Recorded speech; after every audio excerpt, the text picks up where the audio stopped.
बताना चाहते सभी पेशेंट से जो हेड नेक कैंसर से ऑलरेडी पीड़ित है या जो न्यूली डायग्नोस्ड केसेस है, आप बिल्कुल घबराइए मत।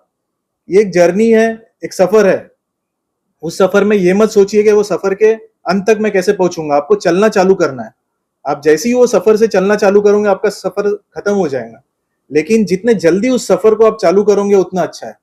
काफी पेशेंट्स हमने ये देखा है, डायग्नोसिस होने के बाद समय वेस्ट कर देते हैं या गलत ट्रीटमेंट के लाइन पे चले जाते हैं। गोल्डन टाइम पे ट्रीटमेंट होना बहुत जरूरी है। जैसे आपने सुना होगा क्या, पेशेंट को जब हार्ट अटैक आता है तो सही समय पे ट्रीटमेंट हुआ तो पेशेंट बच सकता है।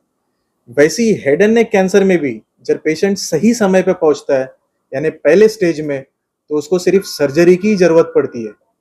मैक्सिमम केसेस में सर्जरी से ही वो अच्छा हो जाता है। उसे ना ही कीमो ना रेडिएशन का तकलीफ झेलना पड़ता है। लेकिन पेशेंट जब समय कुछ बिता देता है और वो तीसरे या चौथे स्टेज में पहुंचता है, तो उसे सर्जरी नहीं, उसके साथ कीमो रेडिएशन दोनों भी लेना पड़ता है उसके रिपोर्ट के अनुसार। तो मैं इस माध्यम से ये बताना चाहता हूं कि जिन भी लोगों को ऐसा डाउट है कि उनके मुंह में छाला है, कुछ भी तकलीफ है, वो जल्द से जल्द अपना तपास कराए और head and neck cancer specialist से मिले और उन्होंने दिए गई सलाह के हिसाब से आगे बढ़े। सबसे बड़ा भ्रम हमारे पेशेंटों में होता है कि सर बायोप्सी करने से कैंसर फैल जाता है। ये बिल्कुल गलत है।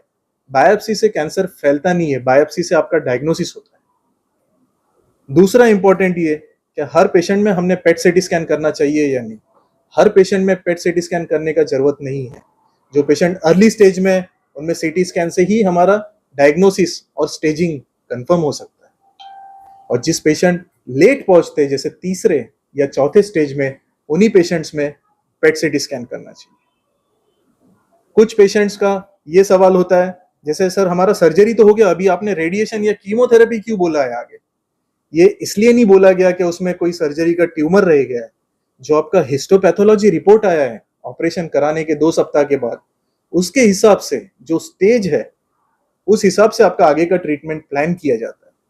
फिर पेशेंट सोचता है क्या ट्रीटमेंट हमें इमीडिएटली लेना चाहिए या हम आराम से कर सकते हैं 3-4 महीने बाद।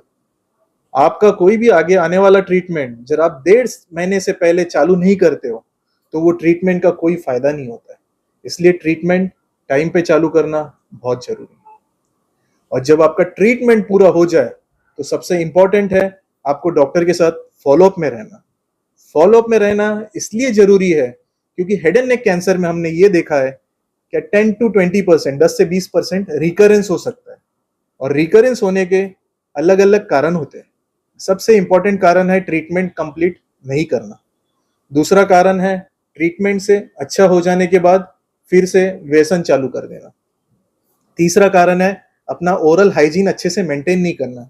जैसे आपके कोई दांत खराब है और वो कंटिन्यूअसली गाल या जीभ पे लग रहा है, उस कारणवश आपको दोबारा वापस कैंसर हो सकता है। तो आपको अपना ओरल हाइजीन मेंटेन करना बहुत जरूरी है। कुछ पेशेंट्स पूछते हैं सर ये कैंसर वैक्सीन से प्रिवेंट हो सकता है क्या? जी हाँ, जिन पेशेंट्स में कोई भी बीड़ी, तंबाकू, दारू का सेवन नहीं किया हो, ऐसे हमने देखा है कि 20 से 30% पेशेंट ऐसे होते हैं जिनमें एडिक्शन की कोई हिस्ट्री नहीं होती, फिर भी उन्हें कैंसर होता है। उन 20 से 30% में से 30% पेशेंट में एचपीवी वायरस के कारण होता है। जैसे आप सभी लोगों ने सुना होगा, कोरोना के टाइम पे कोविड वायरस का जो वैक्सीन था, उसकी एफिकेसी अच्छी थी, इसलिए ऑलमोस्ट 95% लोगों ने वैक्सीनेट कराया और उससे इंसिडेंस खत्म हुआ। वैसे ही एचपीवी वैक्सीन है, जो ह्यूमन पेपिलोमा वायरस वैक्सीन, जिसके सिर्फ 3 डोज होते हैं, एक जनरल फिजिशियन भी दे सकता है अपने क्लिनिक में। मैं सभी लोगों को बोलना चाहता हूँ, क्या ये 49 साल तक आप ले सकते हो। पहले जो गाइडलाइंस थे डब्ल्यूएचओ के, सिर्फ फीमेल्स में दिया जाता था और वो भी 23 साल तक। बट अभी डब्ल्यूएचओ ने वो गाइडलाइंस को एक्सटेंड कर दिया है और आप ऑलमोस्ट 49 ईयर्स तक ले सकते हो और स्त्री और पुरुष दोनों में ले सकते हैं। 3 डोज है, 8 से 10 हजार रुपए का टोटल खर्चा है, बट आप कैंसर से बच सकते हो। उसका जो एफिकेसी रेट है ऑलमोस्ट 95%। अभी कोई भी एक पेशेंट ऐसा नहीं है कि जिसका ट्रीटमेंट दूसरे पेशेंट के बराबर हो। और एसएसओ में डेली ऑलमोस्ट 15 से 20 पेशेंट देखे जाते हैं head and neck cancer related. 2 से 3 सर्जरी की जाती है। एनुअली हम हेड नेक कैंसर यूनिट 500 से 600 सर्जरी करता है। तो हेड नेक कैंसर का जो प्रमाण है ओवरऑल इंडियन सब कॉन्टिनेंट में काफी सिग्निफिकेंट है। आप जब ज्योग्राफिकल डाटा के हिसाब से देखते हो तो ऑलमोस्ट 30 to 35% कैंसर में हेड नेक कैंसर का इंसिडेंस। तो ये बहुत इंपॉर्टेंट है, आप सभी के माध्यम से सब लोगों को जागरूक करना। एक तो सबसे पहले सबने व्यसन मुक्त करना चाहिए। जब आपको व्यसन मुक्ति के लिए कुछ प्रॉब्लम हो रहा है तो काफी सारे साइकोलॉजिकल काउंसलिंग सेंटर्स है और एसएसओ भी अभी डी एडिक्शन सेंटर चालू करने वाला है स्पेसिफिकली फॉर टोबैको एडिक्ट्स। तो हम चाहते हैं कि आप सभी लोग वो डी एडिक्शन सेंटर में जो जो एडिक्टेड है आके अपना फायदा उठाए और उस चीज से आप डी एडिक्ट हो जाए। ये मेंटल वेलबीइंग है आपका। आपने जिस दिन मन में जब ठान लिया कि मुझे ये चीज नहीं करना है तो आप 100% उससे बाहर सक्सेसफुली निकल सकते हो।